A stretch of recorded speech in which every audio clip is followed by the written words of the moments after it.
আলাইকুম ভিউয়ার্স,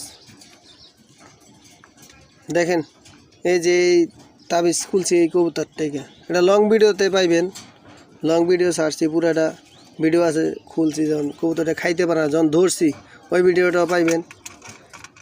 দেখেন এখন সুন্দর খাইতেছে, কত বড় জানোয়ার। এটা মাদি কবুতর, একবারে আনফিটে, যে কেউ মনে হয় এটা থাবা দিছে, লেজ ছিঁড়া ফেলছে পুরা কবুতরটা। এটা গোল্লা কবুতর, পুরা কালো। এটা ওই যে কালো জাদু করে না, ওরকম টাইপের আর কি। এই যে ওর এনে তাবিজ ছিল, তাবিজটা আমি দেখাইতেছি। এই যে তাবিজগুলো আমি ছিঁড়ে ফেলছি পুরা। লং ভিডিওতে বুঝতে পারবেন কতটুকু সত্য কতটুকু মিথ্যা। এই যে এখনো বোঝা যায় কিছুটা, দেখছেন কি জানি লেখা ছিল।